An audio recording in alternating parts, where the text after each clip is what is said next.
Hello दोस्तों, Edvik classes पे आप सभी का स्वागत है।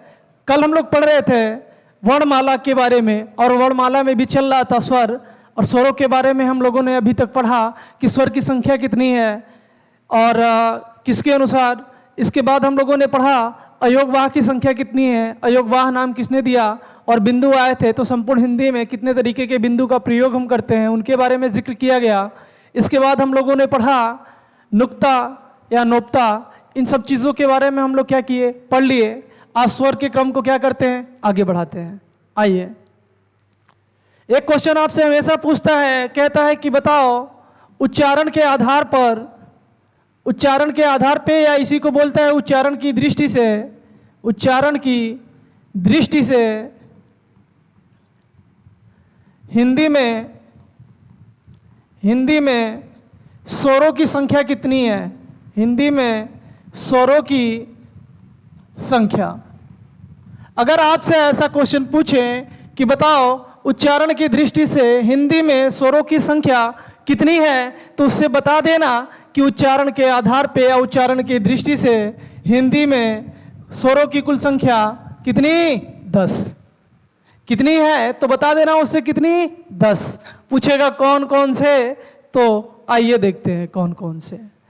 एक होता है अ, आ, छोटी, बड़ी और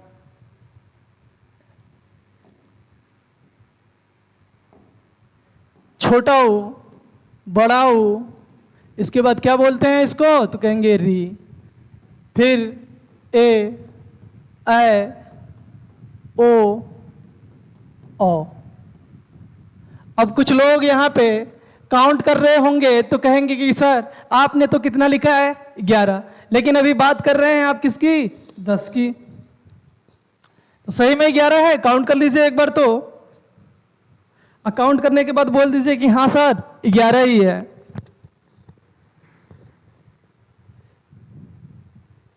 काउंट करने के बाद बोलेंगे सर 11 आप लिखे हैं और बता रहे हैं कि उच्चारण की दृष्टि से हिंदी वर्णमाला में स्वरों की संख्या कितनी, 10। तो ये बात भी सही है कि 11 लिखे हैं और बता कितना रहे हैं, 10। तो यहाँ पे एक लिखा है क्या, री।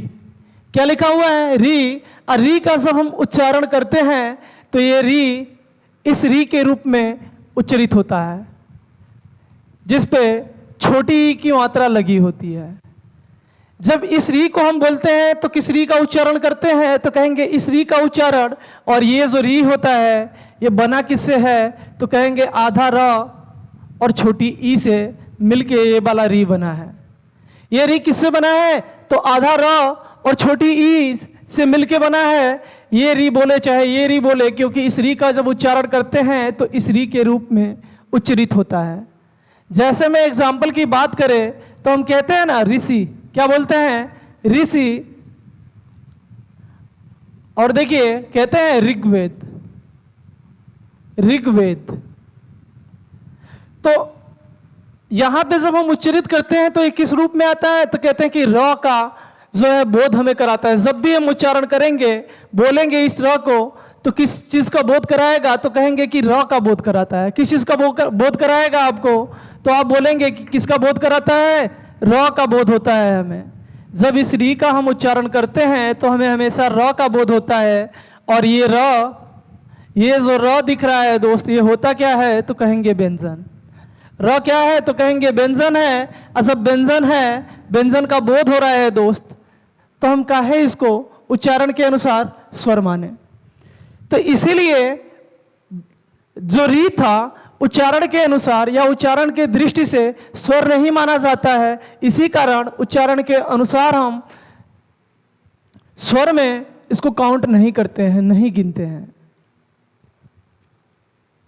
तो अगर आपसे कोई पूछे कि बताओ उच्चारण की दृष्टि से हिंदी वर्णमाला में स्वरों की कुल संख्या कितनी, तो कितना, 10। और कोई पूछेगा किसको नहीं काउंट करेंगे, किसको नहीं गिनेंगे, तो उसको बता देना हम री को नहीं गिनते हैं। और कोई पूछेगा क्यों नहीं गिनते हैं, तो बता देना री का जब हम उच्चारण करते हैं तो छोटी री के रूप में उच्चारण करते हैं। और री का उच्चारण करते समय या बोलते समय हमें र का बोध होता है। और जो र वर्ण होता है वो होता है क्या, तो कहेंगे व्यंजन।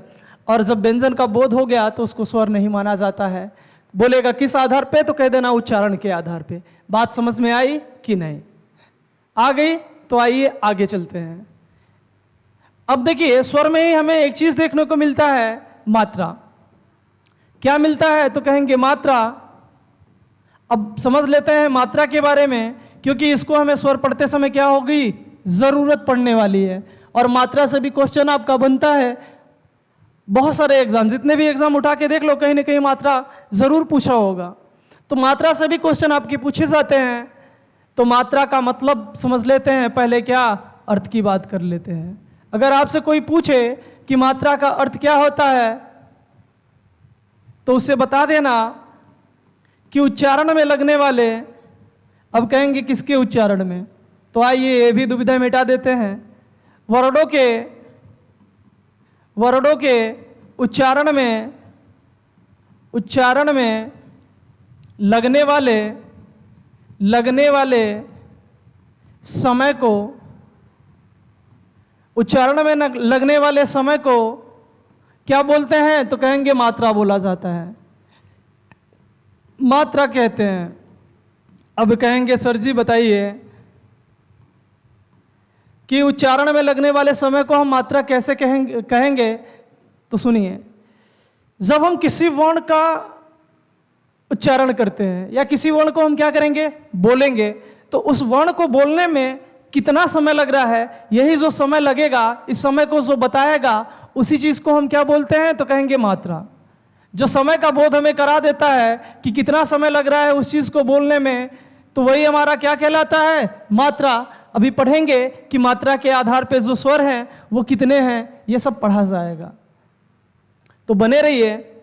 अब देखिए यहीं से मात्रा से एक क्वेश्चन बनता है, कहता है कि बताओ मात्रा के आधार पर, अरे नहीं, हिंदी वर्णमाला में कुल मात्राओं की संख्या कितनी?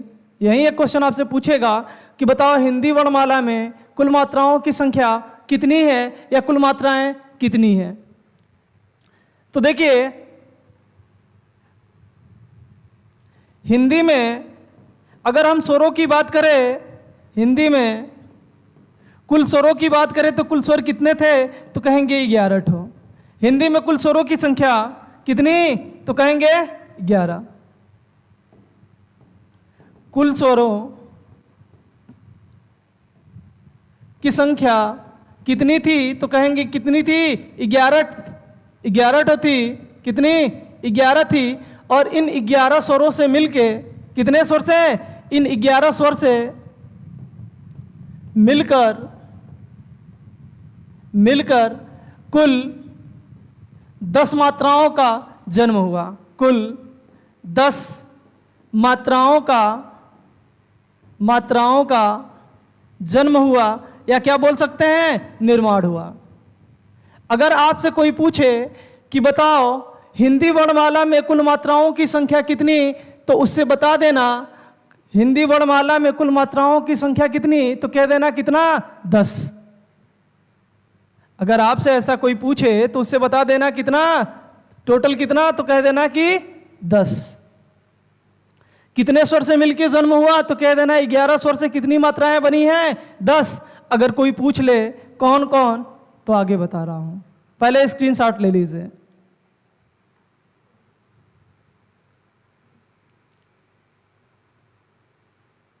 स्क्रीनशॉट ले लीजिए सभी लोग। आइए आगे चलते हैं। अब बात करते हैं, कह रहा है कि हिंदी वर्णमाला में कुल मात्राओं की संख्या कितनी। अगर हम मात्राओं की बात करें तो मात्राओं की संख्या कितनी है, तो कहेंगे 10। अब बात आती है कि ये जो 10 मात्राएं हैं वो कौन कौन सी है। तो एक लिखते हैं क्या, तो कहेंगे अ। अभी लिख लेते हैं फिर बताते हैं। अ, आ, छोटी, बड़ी, छोटा ऊ, बड़ा ऊ, और इसको क्या बोलते हैं, तो कहेंगे री, और ए, ओ, और एक क्या है, तो कहेंगे औ। अब देखिए हमारे पास कितने स्वर हैं, तो कहेंगे 11 स्वर, और जो मात्राएं बनी थी वो कितनी बनी थी, 10। तो जाहिर सी बात है ऐसा कोई ना कोई इसमें है जिसकी मात्रा नहीं है। तो यहां पे एक लिखा है स्वर क्या, अ की कोई मात्रा नहीं होती, अ की कोई मात्रा नहीं होती है। और जब इसकी कोई मात्रा नहीं होती है तो अ कैसा वर्ण है, तो कह देना अ कैसा है, उदासीन।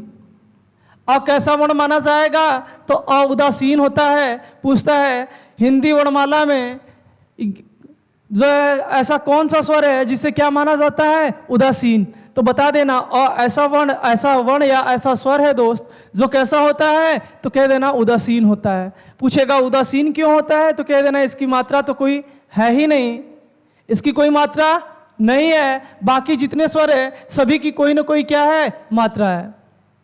अब बात करते हैं किसकी, आ की। तो आ की मात्रा किस रूप में लिखते हैं, तो कहेंगे एक खड़ी पाई के रूप में लिखते हैं कि नहीं, बचपन से पढ़े आए हैं।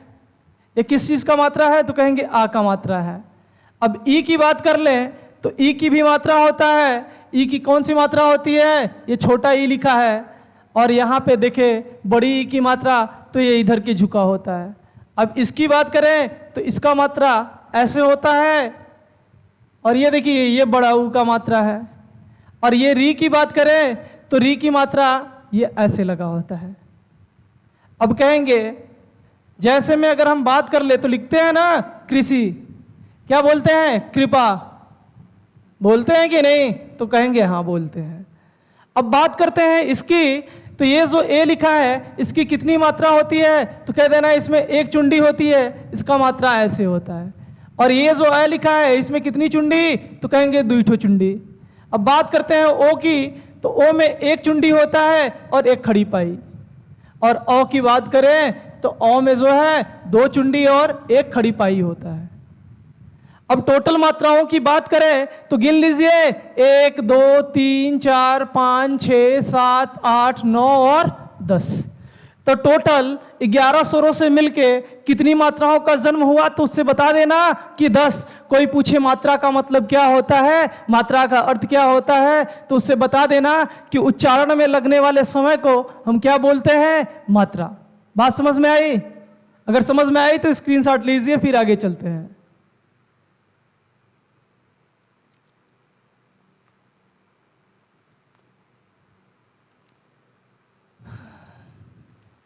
मैं आशा करता हूं कि आप लोगों ने स्क्रीनशॉट ले लिया होगा।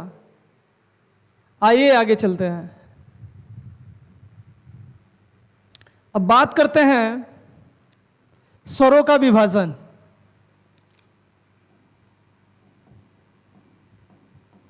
स्वरों का विभाजन,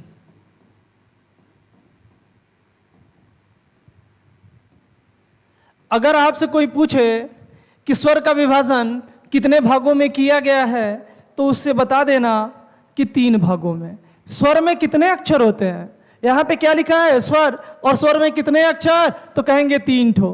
कितने हैं, तो कहेंगे 3। और काटेंगे तो कितनी बार में कटेंगे, तो 3 बार में। और कुछ आप जैसे महान पुरुष होंगे तो उसमें 2.5 वाले भी होंगे, क्योंकि स्वर जो है यहाँ पे आधा लिखा हुआ है, तो इसलिए उसको कहेंगे सर ये तो आधा ही है, इसलिए कितनी बार में कटा, 2.5 बार में। तो 2.5 बार में दोस्त मत काटना, कितनी बार में कटेगा ये, 3 बार में। और इसको काउंट कर लेना, तो काउंट करेंगे तो कितना होगा, 1 2 3। आपसे पूछे कि बताओ स्वर का विभाजन कितने भाग में हुआ है मुख्यतः, तो उससे बता देना कितना, 3। पूछेगा कोई कौन कौन से, तो उससे बता देना कि आओ भैया देखो बताते हैं। पूछेगा कौन कौन, तो बता देना एक हुआ है उत्पत्ति के आधार पे। उत्पत्ति के आधार पर स्वर का जो विभाजन किया गया है या बंटवारा किया गया है, वो कितने आधार पे किया गया है, तो कहेंगे 3। पहला किसके आधार पे स्वरों को बांटा गया है, तो कहेंगे उत्पत्ति के आधार पे। और दूसरा बात करेगा तो उससे बता देना मात्रा के आधार पे। किसके आधार पे, मात्रा के आधार पे। अगर आपसे कोई पूछे कि मात्रा का मतलब क्या होता है, तो कह देना उच्चारण में लगने वाला समय। उच्चारण में लगने वाला समय। उच्चारण में लगने वाला समय ही क्या कहलाता है, तो कह देना क्या कहलाता है, मात्रा कहलाता है। और तीसरा जो कैटेगरी है इसकी, जिसमें बांटा गया है इसको, वो है जिह्वा की उच्चारण स्थिति के आधार पे। जिह्वा की उच्चारण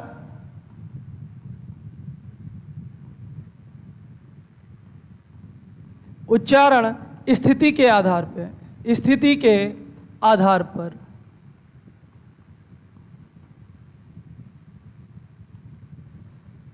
और देखिए इन सबके अलावा अभी हम बात कर रहे हैं किसके, स्वरों की विभाजन की। तो स्वरों का विभाजन कितने आधार पे किया गया, तो उससे बता देना कि 3 आधार पे किया गया है। पहला उत्पत्ति के आधार पे, दूसरा जो इसका विभाजन है वो मात्रा के आधार पे है, और तीसरा क्या है, जिह्वा की उच्चारण स्थिति के आधार पे। ये जो है विभाजन, एक मिनट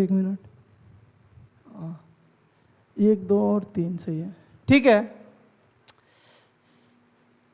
तो स्वरों का विभाजन मुख्यतः अगर बात करेगा तो कितने रूपों में किया गया है या कितने आधार पे किया गया है, तो कह देना कि 3 आधार पे किया गया है। लेकिन इन तीनों के अलावा हमें चौथा भी पढ़ना है। चौथा पढ़ना है क्या, तो कहेंगे मुख के खुलने और बंद होने के आधार पे। मुख के खुलने और बंद होने के आधार पे, खुलने और बंद होने के आधार पर। अब देखिए हमें ये क्या करना होगा, एक अलग से पढ़ना होगा। इसके आधार पे भी स्वरों को कुछ भागों में बांटा गया है। उन चीज़ों को हमें क्या करना होगा, समझना होगा, क्योंकि यहाँ से भी क्वेश्चन प्रॉपर बनते रहते हैं। बात समझ में आई कि नहीं? तो हमारे लिए पहले क्या है जरूरी कि इन सब के अनुसार स्वरों का विभाजन कैसे हुआ है, इन सब के आधार पे भी कितने भागों में बांटा गया है, ये सब तो पढ़ेंगे। और इसके बाद इसके बारे में भी पढ़ेंगे, तब हमारा स्वर क्या हो जाएगा, पूरी तरीके से खत्म। तो पहले स्क्रीनशॉट आप ले लीजिए, फिर एक एक करके चर्चा करते हैं।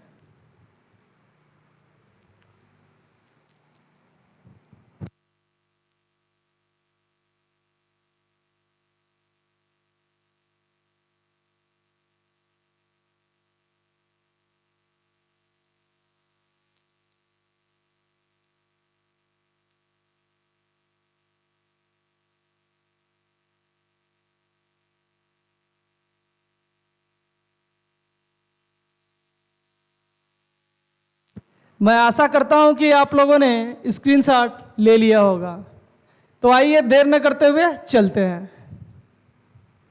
तो पहला पढ़ा जाएगा किसके आधार पे, उत्पत्ति के आधार पे। उत्पत्ति के आधार पर स्वर के भेद।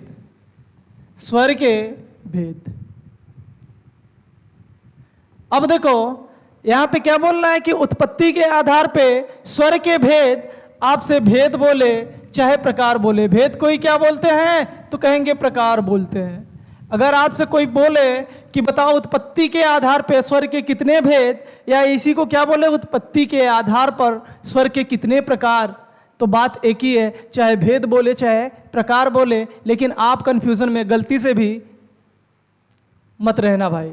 पहली बात मैं बता दे रहा हूं आपको, आपसे अगर कोई पूछे कि बताओ उत्पत्ति के आधार पे स्वर के कितने प्रकार या कितने भेद हैं, तो देखो आपको मैं बताया कि जब भी स्वर का भेद पूछे, आपसे प्रकार पूछे, जब भी भेद पूछे स्वर का, चाहे प्रकार पूछे चाहे विभाजन पूछे, आंख बंद करके हमेशा कितना मारना, 3। गारंटी देता हूं कि गलत कभी भी नहीं होगा। जब भी भेद पूछे, प्रकार पूछे चाहे विभाजन पूछे, कितना, 3। स्वर को काटेंगे तो कितनी बार में कटेगा, तो कहेंगे 3 बार में। कितनी बार में, 3 बार में। तो जाहिर सी बात है, अगर आपसे कहे उत्पत्ति के आधार पे स्वर के कितने भेद या प्रकार, तो उससे कह देना कितने, 3। पूछेगा कौन कौन, तो उससे बोल देना एक का नाम है क्या, मूल स्वर।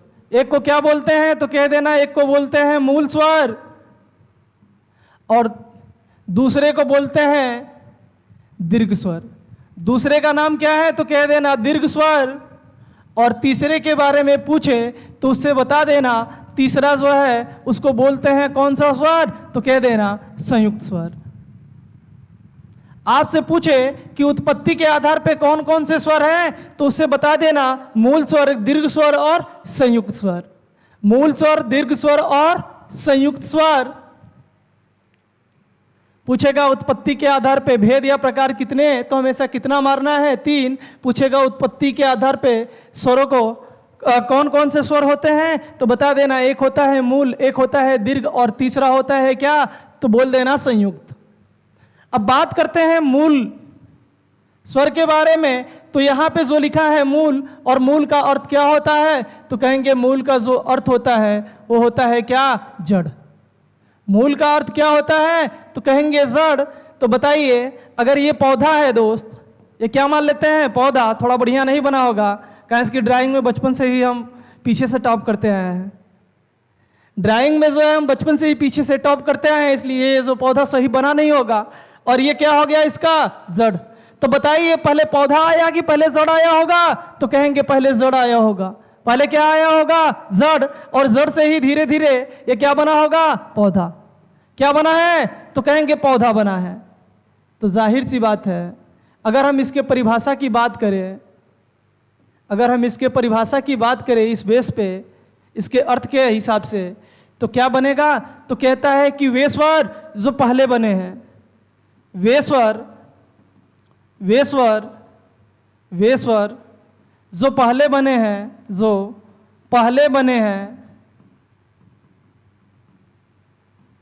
तथा तथा जिनसे, जब पहले बनेगा तो जाहिर सी बात है बाकी चीजों का जो निर्माण होगा उसी से होगा, उसी के अस्तित्व से होगा। तो कह रहा है वे स्वर जो पहले बने हैं तथा जिनसे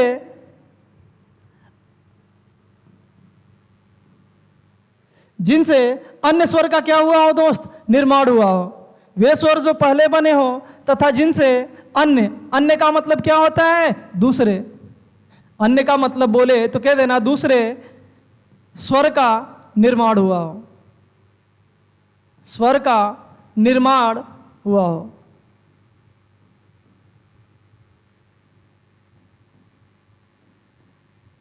निर्माण हुआ हो उसे क्या बोलेंगे, तो बता देना, तब उसे क्या बोलेंगे, मूल स्वर।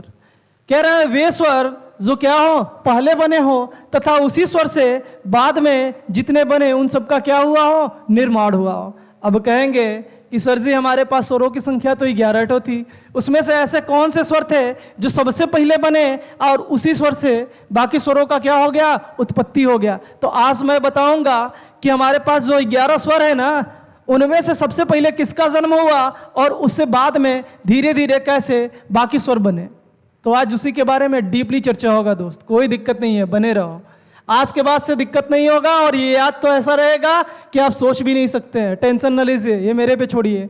अब बात करें मूल स्वर के उपनाम की, किसकी बात कर लेते हैं, उपनाम की। तो मूल स्वर जो है उसको कई नामों से जानते हैं। अगर उपनाम की बात करें तो इसी को बोलते हैं, इसी को बोलते हैं क्या, लघु स्वर। इसी को कौन सा स्वर बोलते हैं, लघु स्वर। और इसी के नाम की बात करें दूसरे की, तो इसी का एक नाम क्या है, एक मात्रिक स्वर। एक मात्रिक, मात्रिक स्वर, इसी को बोलते हैं ह्रस्व स्वर। कौन सा स्वर बोलते हैं, तो कहेंगे ह्रस्व स्वर। ह्रस्व का मतलब अगर हम बात करें तो ह्रस्व का जो अर्थ होता है वो होता है छोटा। ह्रस्व का क्या अर्थ होता है, तो कहेंगे ह्रस्व का जो अर्थ होता है वो क्या होता है, छोटा। तो ये रहे इसके नाम। मूल स्वर को कौन सा स्वर बोलेंगे, तो कह देना लघु स्वर बोलते हैं। इसी को कौन सा स्वर बोलते हैं, तो बता देना एक मात्रिक स्वर। और इसी को पूछेगा और कौन किस नाम से जानते हैं, तो बता देना इसी को कौन सा स्वर बोलते हैं, कह देना उसको ह्रस्व स्वर। और कोई पूछेगा ह्रस्व का मतलब क्या होता है, तो बता देना छोटा। इतनी बात समझ में आई? अगर आ गई तो एक कमेंट ठोक दीजिएगा कि नहीं सर आप पढ़ाते हैं तो मुझे समझ में आता है। अब देखिए बात करते हैं मूल स्वर के बारे में, चर्चा करते हैं आखिर ये स्वर कौन कौन से हैं जिनसे बाकी स्वर का जन्म हुआ, और एक ऐसे कौन से स्वर हैं जो सबसे पहले स्वरों में बने थे। हमारे पास स्वरों की संख्या कितनी थी, 11 थी। उसमें से भी कुछ ऐसे स्वर हैं जो सबसे पहले बने। और सबसे पहले बनने वाले स्वर को ही क्या बोलते हैं? मूल स्वर। और मूल के अर्थ की बात करें तो क्या होता है? तो कहेंगे जड़। तो अब देखिए, आपको हमेशा याद रहे, इसलिए मूल मतलब क्या समझ लीजिएगा? दादा। मूल स्वर को क्या मान लीजिएगा? दादाजी। क्या मानिएगा? तो कहना दादाजी। अब कह रहे हैं सर जी दादाजी हम काहे माने? तो अब देखो दोस्त, बात करते हैं। अगर हम एक छोटे से परिवार की बात करें, सबसे छोटे परिवार की बात करें, तो छोटे परिवार में कितने पीढ़ी के लोग होते हैं? तो कहेंगे 3। समझ लेते हैं थोड़ा सा। एक छोटे से परिवार की बात करें, हम फैमिली की बात करें, तो इस छोटी सी फैमिली में कितने पीढ़ी के लोग होंगे? तो कहेंगे 3 पीढ़ी के लोग। एक तो होंगे क्या? तो कहेंगे दादा। और दूसरे कौन? तो कहेंगे पिताजी। दूसरे कौन आ जाएंगे? तो बोलेंगे पिताजी। और तीसरी बात करेंगे तो कहेंगे हम लोग। तीसरे की बात करेंगे तो क्या बोलेंगे आप? कि हम लोग हैं। तो बताइए, अगर हम कहें आपके इस जो परिवार है, आपके परिवार का जड़ कौन है? जड़ कौन? तो बोलेंगे दादाजी। आपके परिवार का जड़ कौन? तो कहेंगे दादाजी। और जब आपके परिवार के जड़ आपके दादाजी हो गए दोस्त, तो बताओ जो आपका परिवार बना होगा तो उसमें सबसे पहले कौन बना होगा? तो कहेंगे इसमें कोई शक नहीं है सर कि सबसे पहले कौन बनेंगे? दादाजी आए होंगे। और दादाजी के बाद कौन? तो कहेंगे पिताजी। और पिताजी से किसका निर्माण? तो कहेंगे हम लोगों का निर्माण। बोलेंगे कि नहीं? तो आपके परिवार के जड़ कौन? आपके दादाजी। बात समझ में आई? इन्हीं दादा से बाकी परिवार का निर्माण हुआ, परिवार के लोगों का निर्माण हुआ कि नहीं? तो बोलेंगे हाँ। उसी तरह से यहां जो मूल स्वर था वो सबसे पहले बना। तो जो स्वर है, स्वरों के क्या कहलाएगा? ग्रैंडफादर कहलाएगा, दादाजी कहलाएगा कि नहीं? तो कहेंगे हाँ। तो अब मूल स्वर को किस नाम से जानना? दादाजी के नाम से। अब इसलिए मैं बोल रहा हूं कि इसको जब मान लेंगे आप दादा ना, तो इतनी आसानी से ये याद होगा ना कि पूछो मत। क्योंकि दादा की बातें हमेशा क्या होती है? समझ में आती है। अब देखिए, कोई पूछे कि दादाजी कैसे हैं, तो कह देना दादाजी कैसे है? छोटा छोटा है। अब पूछेगा दादा कितने भाई, तो बता देना दादाजी कितने भाई? 4 भाई। मतलब कोई पूछे हरस स्वर कैसा, तो बता देना छोटा। अब पूछेगा हरस स्वर की संख्या कितनी, तो कह देना 4। दादा कितने भाई? 4 भाई। मतलब दादा की संख्या कितनी? 4। और दादा किसको माने हैं? तो कहेंगे मूल स्वर को। आपसे कोई पूछेगा मूल स्वरों की संख्या कितनी, तो कह देना 4। अब पूछेगा चारों जो मूल स्वर होते हैं वो कैसे होंगे, तो कह देना छोटे छोटे। अब जब दादा 4 भाई हैं तो चारों कौन कौन से हैं, आइए देख लेते हैं। एक को बोलते हैं क्या? अ बताइए कैसा है, तो कहेंगे छोटा है, इसमें कोई मात्रा है, तो कहेंगे नहीं। और दूसरी बात करें किसकी? छोटी ई की। फिर बात करते हैं छोटा ऊ की और री की। ये सब कैसे हैं? छोटे छोटे। ये सब कैसे हैं? तो छोटे छोटे। यहां पे छोटी ई लिखा है, छोटा ऊ लिखा है, और क्या लिखा है? छोटी री। अब देखिए, अब कहेंगे कि आप सर इसको तो री बोलते हैं, आप छोटी री काहे बोल रहे हैं? तो आगे बताएंगे, जब इसको पढ़ाएंगे ना तो बताएंगे इस री का नाम काहे छोटी री लिए हैं हम। तो आपसे कोई पूछे मूल स्वरों की संख्या कितनी, तो कितना बता देना? 4। पूछेगा कौन कौन, तो बता देना एक है अ, दूसरा छोटी, तीसरा छोटा ऊ, चौथा री। पूछेगा ये सब कैसे कैसे हैं, तो बता देना छोटे छोटे हैं। पूछेगा इनको क्या बोलते हैं, तो कह देना मूल स्वर बोलते हैं। पूछेगा इनको और क्या बोलते हैं, तो कह देना हरस स्वर। पूछेगा और इनमें कितनी मात्रा, तो बता देना इसमें कितनी मात्रा? 1 मात्रा। इसीलिए इसको कौन सा स्वर बोलेंगे, तो कह देना एक मात्रिक।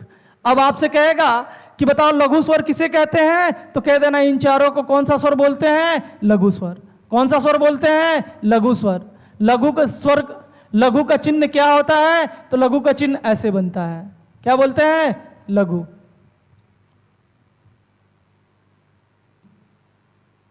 बात समझ में आई? बात समझ में आई कि नहीं आई? तो मूल स्वरों की संख्या कितनी? 4। सबसे पहले जो स्वर बने थे कौन कौन से बने थे? एक बना था अ, दूसरा बना था ई, छोटी ई, तीसरा बना था छोटा ऊ, चौथा बना था क्या? छोटी री। यही 11 स्वरों में से ऐसे 4 स्वर थे जिनका पहले निर्माण हुआ। इसके बाद इन्हीं से बाकी 11 स्वर, बाकी जितने 11 में से बचे हैं सभी स्वर बने। सबसे पहले कौन? ये बने, बाकी बाद में बने। तो वो कैसे बने, उनका कैसे निर्माण हुआ, आइए उसके बारे में भी जिक्र किया जाएगा। मूल मतलब दादाजी। दादाजी कैसे, तो कहेंगे छोटे छोटे। और पूछेगा दादा की संख्या कितनी, तो बता देना कितना? 4। पूछेगा कौन कौन, तो बता देना एक अ है, एक छोटी ई है, एक छोटा ऊ है, एक री है। अब बात करते हैं दीर्घ स्वर की। किस स्वर की? दीर्घ स्वर की। और दीर्घ के अर्थ की बात करें तो दीर्घ का जो अर्थ होता है दोस्त, वो होता है क्या? तो बोलेंगे बड़ा। दीर्घ मतलब क्या? बड़ा। अब बड़े को क्या बोलते हैं? तो कहेंगे गुरु। बड़े को ही क्या बोलते हैं? गुरु। और गुरु का चिन्ह कैसे होता है? ऐसे। कैसे चिन्ह लगा होता है? तो कहेंगे ऐसे बना होता है। ये दिखता कैसे है? तो कहेंगे एस की तरह दिखता है। और इसका हमें जरूरत कहां पड़ता है लघु गुरु का? तो कहेंगे जब रस छंद अलंकार पढ़ते हैं तो उधर हमें क्या पड़ेगा? जरूरत। अभी आपको इसकी कोई जरूरत नहीं है। दीर्घ का मतलब क्या होता है? बड़ा होता है। अब बात करते हैं दीर्घ स्वर की। आखिर दीर्घ स्वर हम कहते किसको है? तो कह देना जब एक ही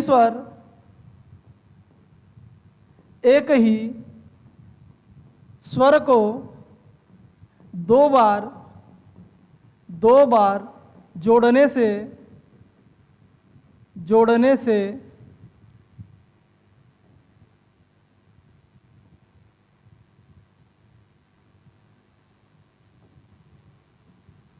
एक ही स्वर को जोड़ने से जो उसका दीर्घ रूप बनता है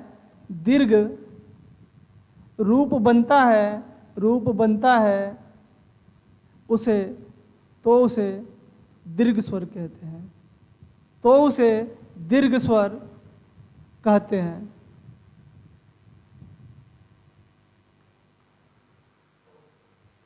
एक ही स्वर को कितनी बार जोड़ने से? तो कहेंगे दो बार। एक ही स्वर को कितनी बार जोड़ने से? तो कहेंगे दो बार जोड़ने से जो उसका दीर्घ रूप बनेगा, दीर्घ मतलब क्या? बड़ा रूप बनेगा, उसी को कौन सा स्वर कहेंगे? तो कहेंगे उसको दीर्घ स्वर। अब बात आती है कि आपके पास सबसे पहले कौन से स्वर बने? तो कहेंगे ये चार बने। कितने बने? तो ये चार बने। और इन्हीं चारों से किसका निर्माण हुआ? इस दीर्घ का। दीर्घ मतलब क्या मान लेना? पापा। बात समझ में आई कि नहीं? अब कहेंगे मूल बराबर क्या मान लिए? दादाजी। तो पहले दादा बने, फिर कौन बनेगा? तो कहेंगे पापा बनेंगे। कौन आए होंगे दादा के बाद? तो पापा आएंगे होंगे कि नहीं? हाँ, तो उसी तरह से फैमिली मान के पढ़ोगे ना तो दिमाग में हमेशा घुसा रहेगा, निकलेगा नहीं। अब सबसे पहले कौन सा? दादा की संख्या कितनी थी? तो कहेंगे चार। एक छोटा ऊ और एक को कौन बना था? तो कहेंगे री बना था कि नहीं? शुरुआत में सबसे पहले कितने स्वर बने? तो कहेंगे चार स्वर बने। चारों कैसे? एक अ था, एक छोटी, एक छोटा ऊ और एक क्या था? री था कि नहीं? अब देखिए, अब कह रहा है कि जब एक ही स्वर को कितनी बार जोड़े दोस्त? दो बार। कितनी बार जोड़ेंगे? दो बार जोड़ेंगे। तो कौन सा स्वर बनेगा? तो कहेंगे बड़ा वाला स्वर बनेगा। बड़ा स्वर को कौन सा स्वर बोलते हैं? तो कहेंगे दीर्घ स्वर। अब जाहिर सी बात है, इसमें ऐसा क्या जोड़े कि इसका बड़ा बन जाए? चाहेंगे ना? तो बताइए ये कैसे? ये कौन है? तो कहेंगे दादाजी हैं सब। दादाजी कैसे हैं? तो कहेंगे छोटे छोटे। अब जाहिर सी बात है, अब पप्पा को लाना है तो दादाजी का विवाह तो कराना होगा ना। तो दादा के साथ कौन किसको रखते हैं? दादी को। और जब दादी आएंगी तो जाहिर सी बात है दादा के क्या होंगी? समान होंगी कि नहीं? दादा के जैसे दादी। तो दादी भी दिखने में कैसे? शकल सूरत में ऐसे ही। यहाँ पे छोटी है तो इनका भी शादी हुआ तो कैसे बन गई? ये आ गई इनकी दुल्हनिया और ये आ गया। और इससे भी ये कौन सा री था? छोटी री। और जुड़ गया कौन सा? ये वाला री। ये दादी आ गई अच्छे से। देखो दादी के नाम पे गौर से मत देखना, आपकी भी शादी होगी। अब देखो, जब अ से अ जुड़ा तो कौन सा स्वर बन गया? तो कहेंगे आ। अब बताओ अ छोटा है कि आ छोटा है? तो कहेंगे सर अ छोटा है। और आ कैसा है? बड़ा है। और जब बड़ा है तो कौन सा स्वर बनेगा? दीर्घ स्वर। अब कोई पूछेगा दीर्घ स्वर कैसे? आ है तो बता देना एक ही स्वर को कितनी बार जोड़े हैं? दो बार। और जब एक ही स्वर को दो बार जोड़ दिया जाए दोस्त तो कौन सा स्वर बना देगा? तो बता देना उसको कि दीर्घ स्वर बना देगा। जब एक ही स्वर को दो बार जोड़ेंगे तो कौन सा स्वर बनाएगा? तो कह देना दीर्घ स्वर। अब देखो, जब छोटी से छोटी ई मिली तो कौन सा ई बना? तो कहेंगे बड़ी। कौन सा ई बना दिया? बड़ी। और जब छोटा ऊ से छोटा ऊ मिला तो कौन सा ऊ बना? तो कहेंगे बड़ा ऊ। और जब छोटी री से छोटी री मिली तो कौन सी री बन गई? तो कहेंगे बड़ी री। देखो बड़ी री में ये टिड़का इधर का जो है ना दो बार होता है। कितनी बार होता है मुड़ा? 2 बार। और इसमें कितनी बार मुड़ा होता है? 1 बार। अब बात करते हैं कि दीर्घ स्वर कौन कौन सा है, तो कौन कौन हो जाएगा? एक आ होता है, एक बड़ी ई होता है, एक छोटा बड़ा ऊ होता है। कौन सा ऊ? बड़ा ऊ। अब कहेंगे कि सर री भी तो होता है, तो हिंदी में अब री का प्रयोग नहीं किया जाता। हिंदी में जो बड़ी री है या छोटी बड़ी री का प्रयोग हम नहीं करते हैं। अब बड़ी री का प्रयोग कहाँ पे होता है? तो कहेंगे संस्कृत में होता है। संस्कृत में भी हर जगह नहीं होता है, कहीं कहीं देखने को मिलता है संस्कृत में बड़ी री का प्रयोग। नहीं तो अब संस्कृत में भी बड़ी री का प्रयोग होता नहीं है। तो इसीलिए जब बड़ी री का प्रयोग हिंदी में नहीं होता है तो बड़ी री को कौन सा अपस्वर नहीं मानते हैं हम? दीर्घ स्वर। अगर आपसे कोई पूछेगा कि बताओ दीर्घ स्वरों की संख्या कितनी, तो कितनी? 3। कितनी हो जाएगी? संख्या की बात करें तो संख्या कितनी हो जाएगी? 3। अब कोई पूछेगा कौन कौन, तो उसको बता देना, एक होता है आ, दूसरा होता है बड़ी, तीसरा होता है क्या? बड़ा ऊ। उत्पत्ति के आधार पे दीर्घ स्वर की संख्या पूछा तो कितना मारेंगे? हमेशा 3। अभी कुछ लोग जो हिंदी पढ़े होंगे उनके दिमाग में चल रहा होगा सर दीर्घ स्वरों की संख्या तो 7 है। दोस्त अभी पढ़ाऊंगा आपको, मैं धोखा नहीं दे रहा हूं, यकीन मानना, मैं 1 नंबर भी आपका जाने होने दूंगा नहीं। 1 नंबर भी गलती से भी बर्बाद होने वाला मेरे वजह से नहीं है। बल्कि 1-2 नंबर जो चाहिए, 1 नंबर क्या, जितने का एग्जाम होगा उतने में उतना जाके आप छीन लोगे। बस बने रहिए, कभी भी धोखा नहीं दूंगा, पढ़ाऊंगा, कंफ्यूजन होगा, कंफ्यूजन क्रिएट करके दूर कर दूंगा बढ़िया से, कि हमेशा के लिए कंफ्यूजन क्या हो? समाप्त हो। अब देखो सबसे पहले कितने स्वर बने थे? तो कहेंगे 4 स्वर बने, और छोटी ई, छोटा ऊ और री, ये 4 हो गए। इन चारों से मिलके कितने स्वर बने? 3 और बन गए। तो कितने हो गए? 4 3 7। अभी स्वर कितने बचे? 4। 11 थे टोटल हमारे पास। कितने थे स्वर? 11 थे। और जब 7 बन गए तो बचे कितने हैं? तो कहेंगे 4। अब देखिए बात करते हैं कौन से स्वर की, तो कहेंगे संयुक्त। असंयुक्त का मतलब क्या होता है? तो कहेंगे संयुक्त का मतलब होता है जोड़। संयुक्त का मतलब क्या होता है? जोड़ या जुड़ा हुआ। संयुक्त का मतलब क्या हो जाएगा? तो कहेंगे जुड़ा हुआ। होगा कि नहीं? जुड़ा हुआ। और जब संयुक्त का मतलब होता है दोस्त जुड़ा हुआ, तो बताइए जुड़ने के लिए कम से कम कितने होने चाहिए? संयुक्त का मतलब क्या? तो कहेंगे जुड़ा हुआ। और जुड़ने के लिए कम से कम कितने चाहिए? तो कहेंगे सर कम से कम तो चाहिए 2। कम से कम कितने होने चाहिए? तो कम से कम कितने होने चाहिए? तो कहेंगे 2। अब बताओ जब तक 2 नहीं होगा तो क्या कोई जोड़ा बनेगा? कोई भी दुनिया का रिश्ता होगा या कुछ भी हम जोड़ेंगे दोस्त, जुड़ने के लिए कम से कम 2 लोगों का तो होना अनिवार्य है। 2 वस्तुओं का, 2 चीजों का होना क्या है? अनिवार्य है। और जब तक 2 ना होंगे तो क्या कभी जुड़ सकता है कोई चीज? तो बोलेंगे नहीं। पॉसिबल है? नहीं है ना। तो जुड़ने के लिए कम से कम कितने चाहिए? 2। तो कौन सा स्वर लिखा है? 2 क्या चाहिए? तो यहाँ पे 2 चाहिए स्वर। अब बात आती है कि जब 2 स्वर आपस में जुड़ेंगे तो क्या हम उसको संयुक्त स्वर कह सकते हैं? तो कुछ लोग बोलेंगे हाँ सर बोल सकते हैं, अभी तो आप ही बता रहे हैं। तो दोस्त ध्यान देना, अगर 2 स्वर आपस में जुड़ गए और दोनों एक जैसे होंगे तो क्या बोलेंगे? दीर्घ। जब 2 स्वर आपस में जुड़ेंगे तो दीर्घ भी होता है। दीर्घ में भी कितने स्वर आपस में मिलते हैं? तो कहेंगे 2। लेकिन इसमें कंडीशन क्या है कि दोनों स्वर कैसे होते हैं? तो कहेंगे एक ही स्वर होते हैं। असंयुक्त का मतलब क्या होता है? जोड़ा। और जुड़ने के लिए चाहिए कितना भैया? तो कहेंगे यहाँ पे भी सर 2 चाहिए और यहाँ पे भी 2 चाहिए था। यहाँ पे 2 कैसे? समान चाहिए था, एक जैसे चाहिए था। लेकिन यहाँ जो 2 जुड़ेंगे ना वो कैसे होंगे? अलग अलग। बस दिमाग में ये याद रखना, ये नहीं कि संयुक्त का मतलब होता है जोड़ा और 2 जुड़ने के लिए कम से कम कितने? 2। ये मत कह देना गलती से कि जब 2 स्वर आपस में जुड़ेंगे तो उसे संयुक्त बोल देंगे। ऐसा बिल्कुल भी गलती से भी दिमाग में मत रखना। 2 कैसे होने, बस ये रखना कि 2 जुड़ेंगे ठीक है, लेकिन दोनों कैसे होंगे? अलग अलग। नहीं, हर चीज को आप संयुक्त समझ लेंगे ना, जहां 2 जुड़ेंगे तो हो जाएगा दिक्कत, क्योंकि यहाँ पे भी 2 ही जुड़ रहे हैं और यहाँ पे भी 2 ही जुड़ रहे हैं।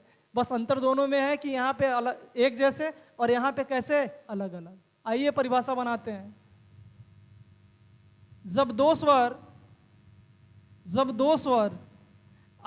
ये स्वर कैसे हैं? तो कह देना अलग अलग।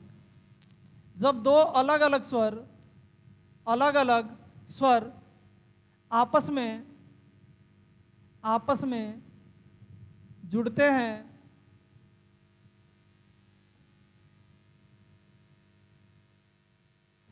हैं तो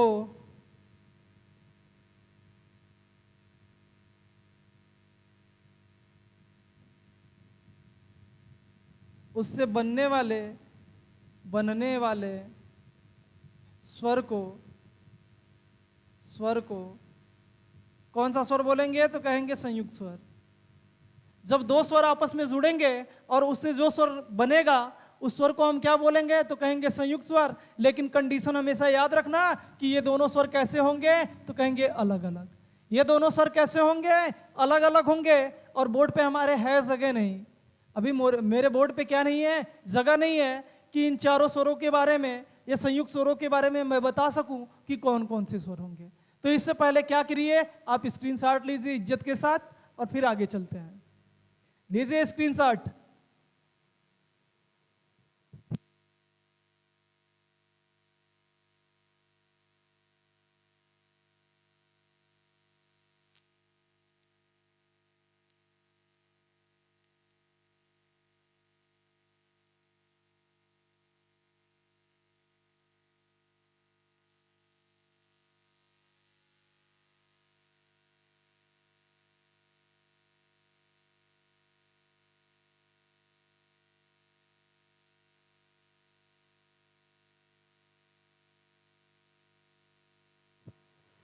तो मैं उम्मीद करता हूं कि आप लोगों ने स्क्रीनशॉट ले लिया होगा।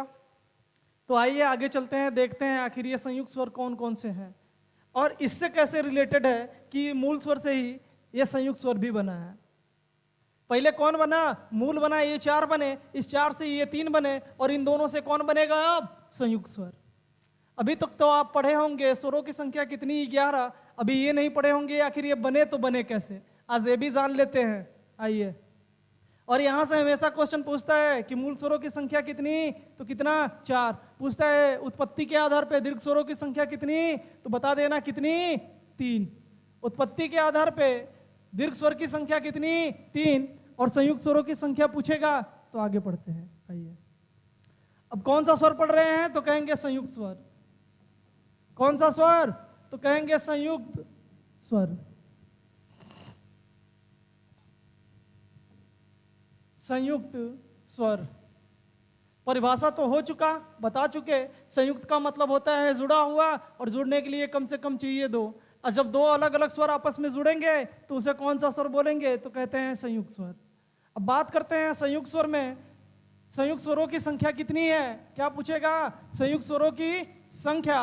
अगर आपसे कोई पूछे इसकी संख्या कितनी, तो उसे बता देना कितना? 4। कहेंगे कैसे सर जी? तो संयुक्त को कट कर दीजिए। कितनी बार में कटा?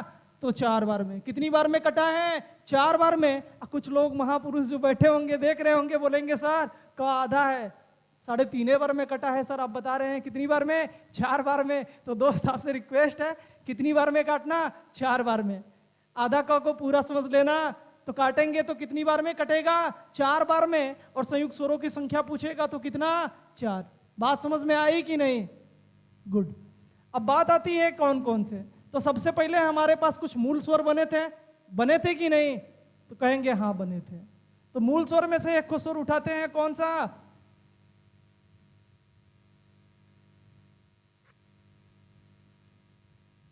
एक स्वर उठाते हैं क्या? तो बोलेंगे ओ। उठा लिए, ठीक है। अब देखिए अ में जब हम छोटी ई को जोड़ेंगे तो कौन सा स्वर बनेगा? तो कहेंगे ए बनेगा। अ में जब हम छोटी ई को जोड़ देंगे तो क्या बन जाएगा? ए बन जाएगा। और इसी अ में जब ए को हम जोड़ देंगे तो क्या बन जाएगा? ए बन जाएगा। क्या बन जाएगा? तो कहेंगे ए बन जाएगा। और जब अ में हम छोटा ऊ को जोड़ देंगे, किसी भी ऊ को जोड़ दीजिए, जब अ में हम ऊ को जोड़ेंगे तो क्या बनेगा? तो कहेंगे ओ बनेगा। और जब इसी अ में हम ओ को जोड़ देंगे दोस्त तो क्या बन जाएगा? तो कहेंगे ओ बन जाएगा। क्या बन जाएगा? ओ बन जाएगा। और देखिए उत्पत्ति के आधार पे सबसे पहले कौन बना स्वर? तो कहेंगे अ बना था। अ किसके आधार पे बना? उत्पत्ति के आधार पे। बना था कि नहीं? बाकी स्वर किससे बन रहे हैं? दादा से बन रहे हैं कि नहीं? समझ गए ना? उम्मीद था। अब देखिए आपसे पूछे संयुक्त स्वरों की संख्या कितनी, तो बता देना 4। पूछेगा कौन कौन, तो बोल देना ए, ऐ, ओ और क्या ओ। पूछेगा ए किससे बना है, तो बोल देना और ई से मिलके बना है। और पूछेगा ऐ किससे बना है, तो बता देना और ए से मिलके बना है। पूछेगा ओ किससे बना है, तो बता देना और ऊ से बना है। और कोई पूछेगा ओ किससे बना है, तो बता देना ओ जो है, ओ में जब ओ को जोड़े तो क्या बना दिया? ओ बना दिया। तो आपसे कोई पूछे संयुक्त स्वरों की संख्या कितनी, तो बता देना कितनी? 4। स्क्रीनशॉटवा ले लीजिए, फिर आगे चलते हैं।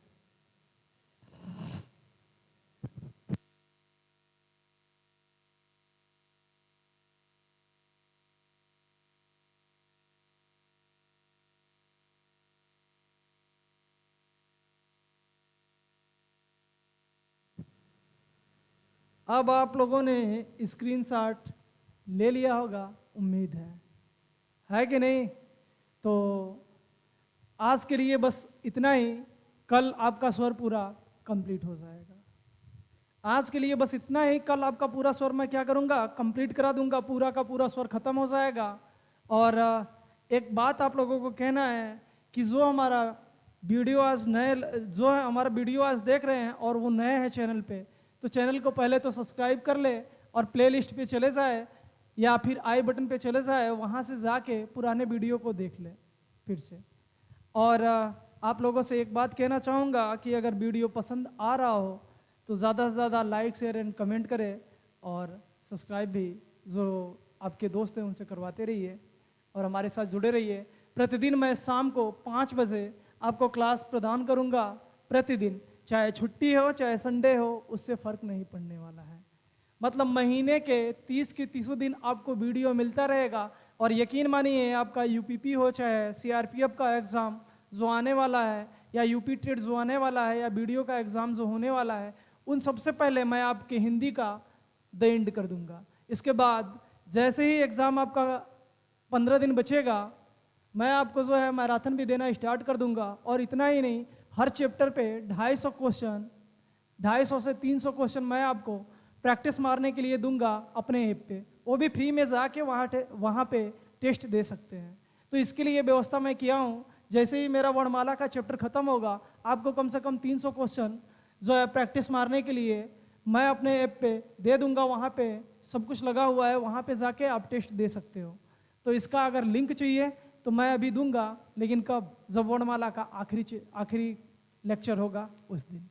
जैसे जैसे चैप्टर खत्म होगा, हर चैप्टर पे कितने प्रैक्टिस कराऊंगा? 300 क्वेश्चन, वो भी आपको सेट मारने के लिए दूंगा। कहाँ पे?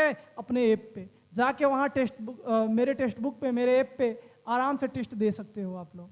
और आपसे बस यही उम्मीद करता हूँ कि ज़्यादा से ज़्यादा आप लोग शेयर करेंगे, लाइक कमेंट करेंगे और अपने दोस्तों को भी जोड़ेंगे। आज के लिए बस इतना ही। धन्यवाद। फिर मिलते हैं कल 5 बजे।